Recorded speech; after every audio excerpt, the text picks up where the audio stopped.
Most of you might have noticed, but I read every single comment under my videos, the good ones and the bad ones. It's the least I can do for the support that you, my audience, gives me. But often the comment section includes recurring questions. What smart trainer do I use? How do I record my outdoor cycling content? What's your recording setup like? Today I'll answer each of these questions because in this video I'll walk you through my setup. But before I do that, I want to do some time traveling. I want to go back in time and see what my setup looked like 5 years ago, 3 years ago, and so forth. We're starting off in the year that I started riding on Zwift, which is early 2018. This is my setup from that year. That's crazy. 2 cardboard boxes under a laptop.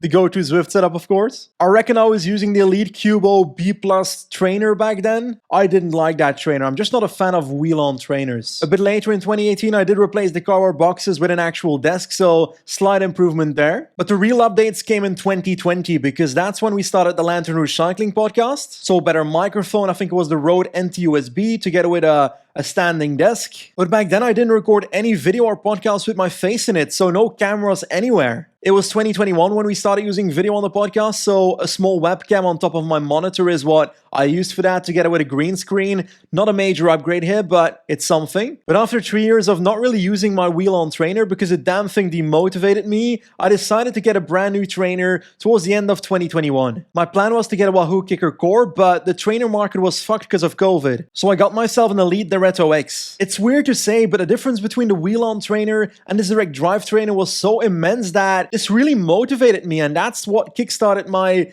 2022 year of losing 20 kilos. But as most of you know, towards the end of 2022, I did upgrade this trainer once again to a Zwift hub. Anyway, so that's how my setup has evolved throughout the years, but the obvious question that you're here for is, what does my setup look like now? There are 3 parts to this video: my indoor setup, my outdoor setup, and my recording setup. But I've added chapters to this video so you can find the part that you need pretty easily. Anyway, let's start off with my indoor setup.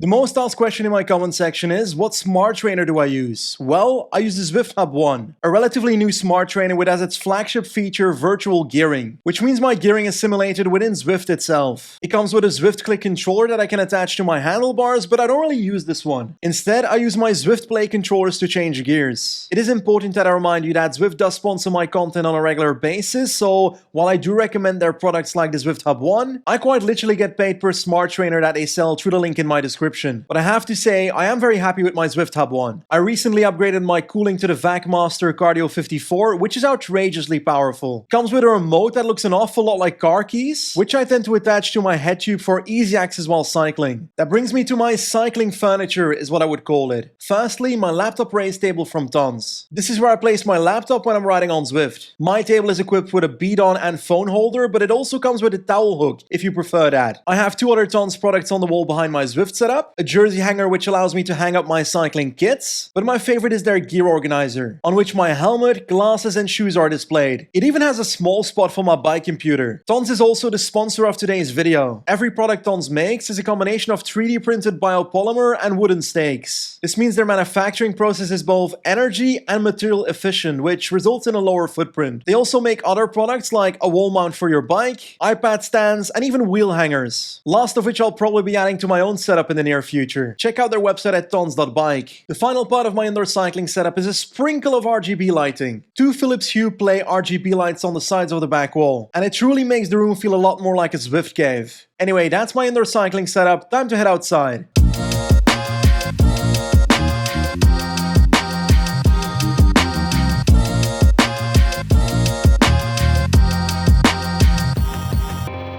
Most of you will have seen my bike in previous videos, but it's basically a second-hand Specialized Alley that I bought last year. I'm just not good enough at cycling yet to buy an expensive bike. Whenever I show myself riding my bike like this, people ask me, who's recording you? It's actually a camera. This is the Insta360 X3, a 360-degree camera attached to a carbon pole at the front of my bike. On the footage, it edits out the pole, making it look like someone's recording me. Also, because it records in every direction, I can use the front angle as well, to show where I'm heading. The sun can often be a problem though, especially if it's right behind me. I have another one of those cameras attached to my saddle post, to record what is happening behind me, or this type of shot, which I also often use. My bike computer is a Wahoo Element drone, while I use Favero Asiomas as my pedal-based power meter. Next to that, that, I try to always ride with my Garmin radar light on the back, even during daylight. Anyway, that's my outdoor setup. Let's head back inside.